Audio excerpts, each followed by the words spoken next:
Balisa ang Diyos, hinaharap niya ang sangkatauhan na hindi pumapansin sa Kanya, na sumusunod sa Kanya, nagsasabing mahal siya, ngunit di pumapansin sa nadarama niya.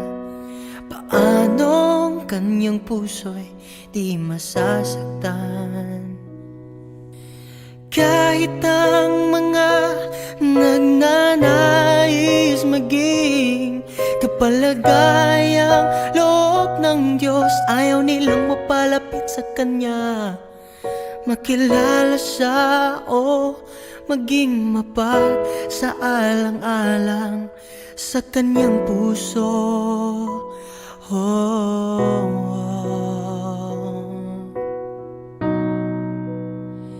Malungkot ang Diyos, di lang dahil lumalaban sa Diyos ang tiwaling sangkatauhan,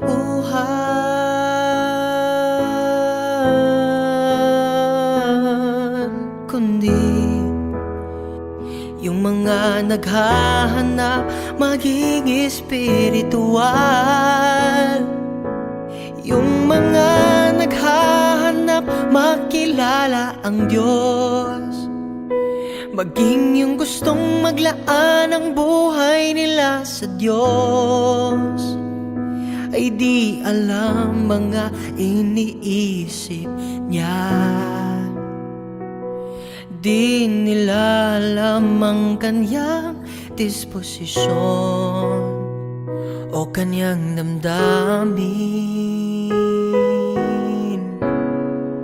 Oh, malungkot ang Diyos, malungkot ang Diyos.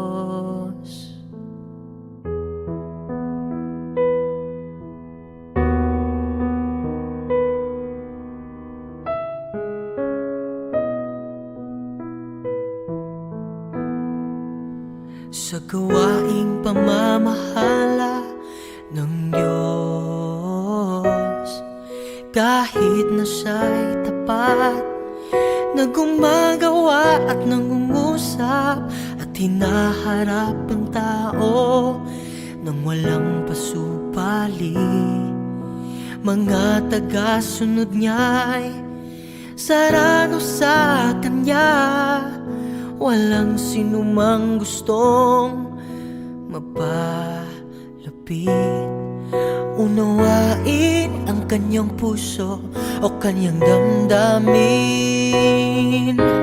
Kahit ang mga nagnanais maging kapalagayang loob ng Diyos, ayaw nilang mapalapit sa Kanya, makilala siya o mapagsaalang-alang sa Kanyang puso.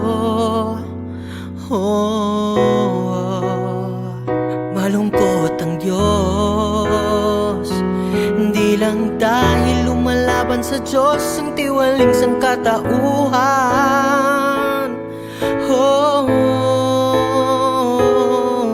kundi yung mga naghahanap maging espiritual,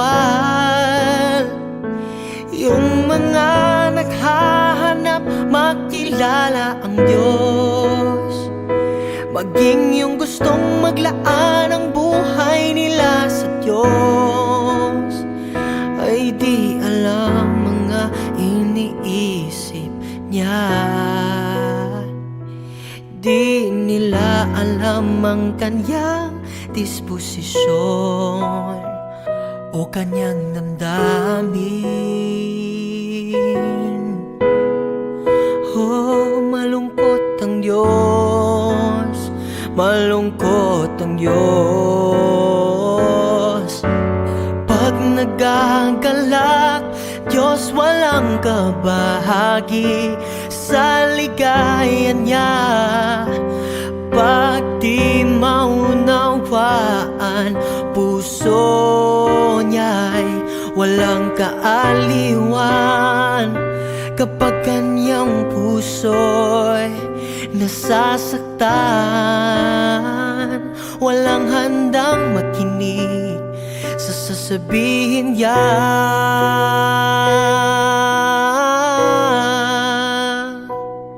Sa libu-libong taon ang gawain ng pamamahala, walang nagkaunawa sa damdamin ng Diyos. Walang nagpapahalaga o tumatayo sa tabi niya upang makibahagi sa lungkot nga't galak. Kahit ang mga nagnanais makikapalagayang loob ng Diyos, ayaw nilang mapalapit sa Kanya, makilala siya o maging mapagsaalang-alang sa Kanyang puso. Malungkot ang Diyos, hindi lang dahil lumalaban sa Diyos ang tiwaling sangkatauhan, kundi yung mga naghahanap maging espiritual, yung mga naghahanap makilala ang Diyos, maging yung gustong maglaan ang buhay nila sa Diyos, ay di alam mga iniisip niya. Di nila alam ang Kanyang disposisyon o Kanyang damdamin.